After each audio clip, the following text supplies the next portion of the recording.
Hi friends, அஸ்ஸலாமு அலைக்கும். Welcome back to Roses smiley.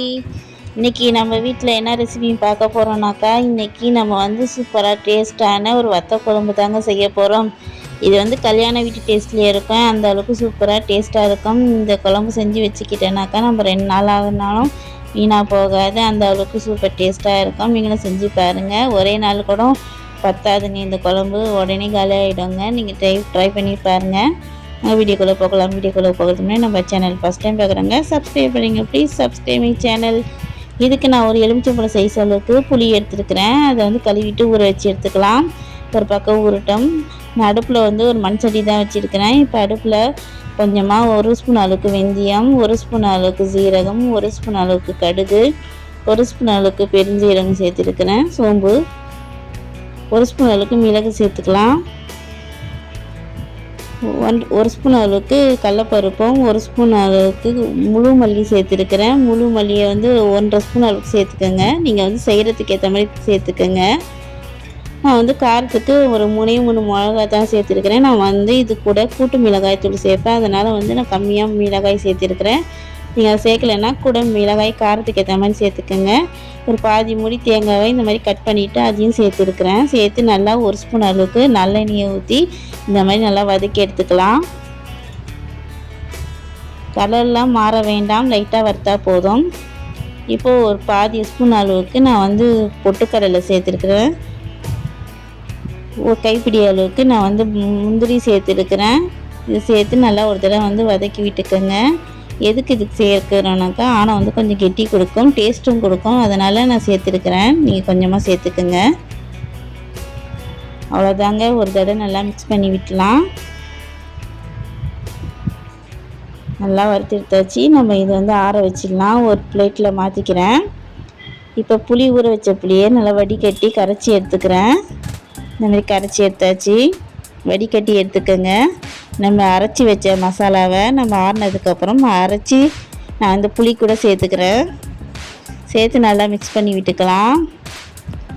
இது கூட கூட்டு மல்லித்தூள் சேர்க்குறேன். ஒரு 2 ஸ்பூன் அளவுக்கு கூட்டு மல்லித்தூள் சேர்த்து நல்லா மிக்ஸ் பண்ணி விட்டுக்கோங்க. நல்லா சேர்த்து நல்லா மிக்ஸ் பண்ணி எடுத்துக்கிட்டேன் பாருங்கள். இது ஒரு பக்கம் இருக்கட்டும். இப்போ அதையே வந்து நான் வந்து வானல் எடுத்துருக்கிறேன். அடுப்பில் சட்டி வச்சுக்கிறேன், மண் சட்டியை. இப்போ அதில் ஒரு 3-4 ஸ்பூன் அளவுக்கு நல்லெண்ணெய் சேர்த்துக்கிறேன். எண்ணெய் கொஞ்சம் கூடவா சேர்த்துக்கோங்க. இது கூட கொஞ்சமாக கடுகு வடகம் சேர்த்துருக்கிறேன். வடகம் இல்லைனா கடுகு சேர்த்து வெங்காயம் சேர்த்துக்கோங்க. நான் கொஞ்சமாக வடகம் சேர்த்துருக்கிறேன். வடகம் சேர்த்து தான் இந்த குழம்புக்கு நல்லாயிருக்கும். கொஞ்சமாக வடகம் சேர்த்துருக்கிறேன். இது கூட சின்ன வெங்காயம் சேர்த்துருக்கிறேன்.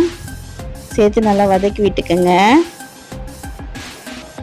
இந்த அளவுக்கு வதங்கிச்சுப்பாங்க பாருங்கள். இப்போ வந்து பெரிய வெங்காயம் ஒரே ஒரு வெங்காயம் கட் பண்ணி எடுத்துருக்கிறேன், அதையும் சேர்த்துக்கலாம். எல்லாம் சேர்த்து நல்லா வதக்கி விட்டுக்கோங்க. இந்த அளவுக்கு நல்லா வதங்கிடுச்சு பாருங்கள்.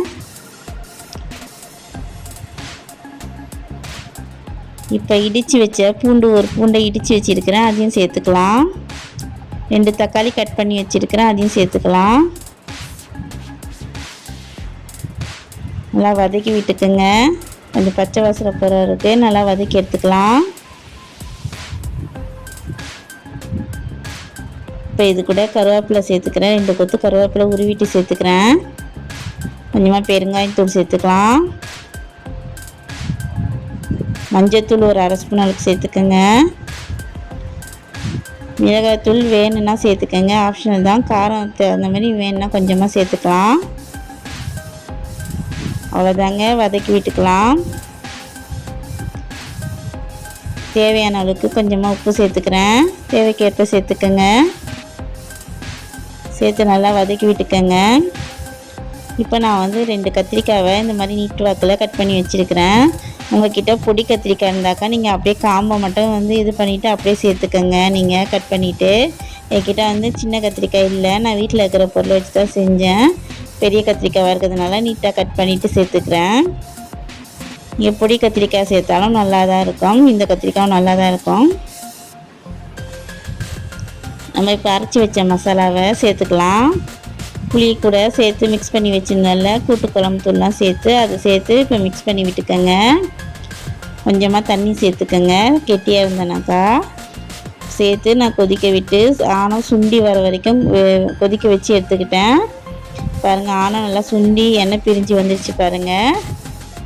அடுப்பை மீடியமில் வச்சு இந்த அளவுக்கு எண்ணெய் பிரிஞ்சு வந்ததுக்கப்புறம் இது கூட புதினா மல்லியை வந்து இந்த மாதிரி பொடிசாக கட் பண்ணி வச்சுருக்கிறேன். அதையும் சேர்த்து கருவேப்பிலை கொஞ்சமாக பொடிசாக கட் பண்ணி சேர்த்துக்கலாம். அவ்வளோதாங்க, சூப்பர் டேஸ்ட்டாக ரெடி ஆகிடுச்சு பாருங்கள். எப்படி இருக்குது பாருங்கள். எண்ணெய்லாம் பிரிஞ்சு நல்லா டேஸ்ட்டாக நல்லா வந்து ஆணம் வந்து சுண்டி நல்லா வந்துருக்கணும். அப்போ தான் இந்த வத்த குழம்புக்கு சூப்பராக இருக்கும். சுட சுட சாதத்தில் நல்லா இதை ஊற்றி சாப்பிட்டு பாருங்கள், அவ்வளோ சூப்பராக இருக்கும். நல்லா சுட சுட சாதத்தோட இந்த சாப்பாடை நான் ஊற்றி சாப்பிட்டேன். அவ்வளோ சூப்பராக இருந்துச்சு. அன்றைக்கி இதுக்கு வந்து நான் தொட்டுக்க வந்து அன்றைக்கி நான் வந்து முட்டையும் அன்றைக்கி கருவாடை தான் பொரிச்சிருந்தேன். நீங்கள் வந்து இது கூட ஒரு அப்பளம் சேர்ந்தால் கூட போதாங்க, அவ்வளோ சூப்பராக இந்த குழம்புக்கு சூப்பராக இருக்கும். நீங்கள் வந்து நான் அன்றைக்கி தொட்டுக்க இருந்ததுனால நான் சாப்பிட்டேன். நீங்கள் ஒரு அப்பளத்தை பொரித்து சாப்பிட்டாலும் அவ்வளோ சூப்பர் டேஸ்ட்டாக இருக்கும். நீங்களும் ட்ரை பண்ணிவிட்டு எப்படி இருக்குதுன்னு கமெண்ட்டில் சொல்லுங்கள். அவ்வளோதான் ஃப்ரெண்ட்ஸ், உங்களுக்கு இந்த வீடியோ பிடிச்சிருந்தனாக்கா மறக்காமல் நம்ம சேனலுக்கு like, share, comment and subscribe my channel. Bye, subscribe பண்ணுங்கள் ஃப்ரெண்ட்ஸ். இன்னொரு வீடியோவில் வந்து சந்திக்கிறேன். அஸ்ஸலாமு அலைக்கும்.